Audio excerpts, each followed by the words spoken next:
Phone చేసి అమ్మ ఇద్దరు మ్యారేజ్ అయ్యింది, మీ ఇద్దరు ఒక దగ్గర ఉండండి, ఆడు జాబ్ అది అంటుండు కదా, అవేవో చూసుకొని ఆడ హైదరాబాద్ షిఫ్ట్ అయిపోతాడు, మీరు అన్నీ చూసుకోమని చెప్పితే ఈ అమ్మాయి దానికి మాకేమైనా వచ్చిందంటే నువ్వు వైజాగ్లో ఉండాలని చెప్పాం కదా, నువ్వు ఎందుకు హైదరాబాద్ వస్తాను అంటున్నావు, నాకు అలాగైతే వద్దని మీకు ముందే చెప్పాం కదా, అక్కడ సార్ గొడవ స్టార్ట్ అయింది. వాళ్ళ ఫాదర్ ఆ మాట అన్నారా? మా అబ్బాయిని తీసుకెళ్ళి మీ ఫాదర్ ఆ మాట అన్నారా? అన్నారు కదా, ఇప్పుడే అన్నాడు కదా, ఒప్పుకున్నాడుగా. సార్ మా ఫాదర్ మొగుడు పిల్లలందరూ పెళ్లి చేసుకున్నాక ఇద్దరు ఒక దగ్గర ఉండమని చెప్తారు కానీ వేరు వేరు ఉండమని ఏ తల్లిదండ్రులు చెప్పరు కదా సార్. నీ పర్సనల్ స్కిల్స్ తోటి, నీ స్కిల్స్ తోటి నువ్వు జాబ్ తెచ్చుకోవాలి. ఆడపిల్లని ఎట్లా అడుగుతారు? డబ్బులు ఎట్లా అడుగుతారు? నేను పోషించాలని ఎట్లా అడుగుతారు? డబ్బులా? నిన్నే అవును, 25,000 కన్నా నాది మంచి సాలరీ కదా. 25,000 కదా సాలరీ, నీకన్నా మంచి సాలరీ కదా నాది. నీది 25,000 సాలరీ కదా, నాది మంచి సాలరీ కదా, మంచి పొజిషనే కదా. అవును, ఇది ఏంటి ఎంత సంపాదిస్తావు చెప్పవు ఒకసారి. అరే ఇలా పబ్లిక్ లో చెప్పరాదు, కాదు అమౌంట్ చెప్పరాదు. మీరు ఒక మాట ఇన్కమ్ ట్యాక్స్ రైడ్ అయిపోతే సంపాదించిన కోట్ల ఆస్తికి. సరే, సంపాదన విషయం పక్కన పెడితే మీ ఇద్దరికి సంబంధించి ఇష్యూస్ రైజ్ అయినప్పుడు సెంట్రిక్గా వచ్చింది మీరు ఒక వ్యక్తితో తనని చూశాను అంటూ కూడా చాలాసార్లు చెప్పారు. మీరు ఇంతకీ ఎవరు ఆ వ్యక్తి? ఇప్పుడు స్ట్రైట్గా తనే ఉన్నారు, తన్నే అడగండి ఏం జరిగింది, ఎందుకు క్లారిటీ ఉంటుందిగా. అసలు ఇంతకీ ఏం జరిగింది సార్? మీరు అడగండి సార్. అది తనకి అడగడం జరిగింది, వాళ్ళు మదర్ ఫాదర్ అతన్ని హైడ్ చేయడం జరిగింది. అతను నాకు ఫోన్ చేసి వార్నింగ్ ఇచ్చేటప్పుడు ఈ అమ్మాయి వేరే కాల్ వాళ్ళ ఫాదర్ రమేష్ సార్. రమేష్ ఏమని ఇచ్చారు రమేష్ వార్నింగ్ మీకు?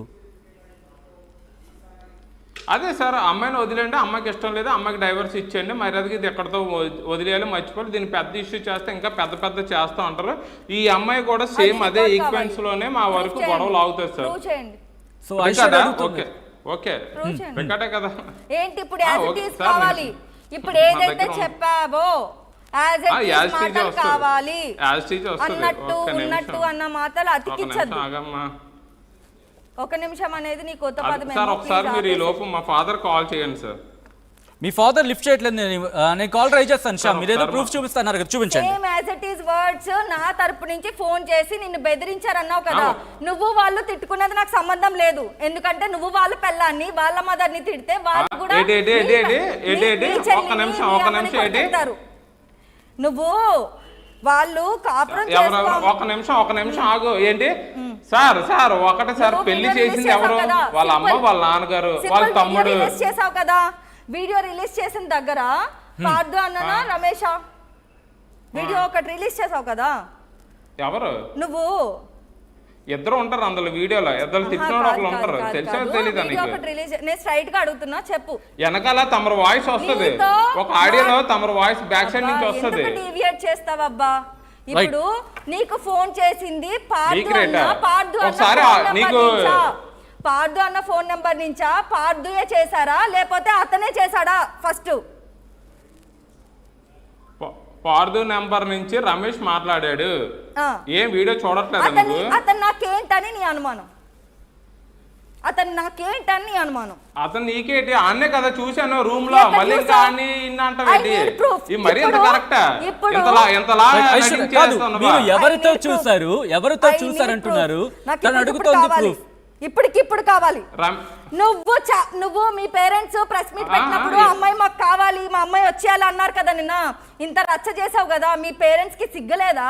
ఒక ఆడపిల్లని ఈదులోకి ఈడుస్తున్నాం, మీలాంటి పిల్లని మళ్ళీ రమ్మంటున్నాం, ఎట్లా వస్తుంది పిల్ల? ఇన్ని ఫాల్స్ ఎలిగేషన్స్ వేసాం, ఈ పిల్ల ప్రూవ్ చేయదా? ఎక్కడో చోటకు పోయి అమ్మాయి దగ్గర ప్రూఫ్ లేదా అన్నది కొంచెం కూడా నా కామన్ సెన్స్ లేదా మీకు? 25 lakhs అనేది మీ చెల్లి పబ్లిక్ వచ్చి ప్రూవ్ చేయమంటున్నావు, నువ్వు చెయ్యాలి కదా. నువ్వు చెయ్యు. ఆరోపణలు చేసినప్పుడు ప్రూఫ్ తో మాట్లాడాలి కదా. ఇప్పుడు నీది స్టాండర్డ్ మైండ్ కాదని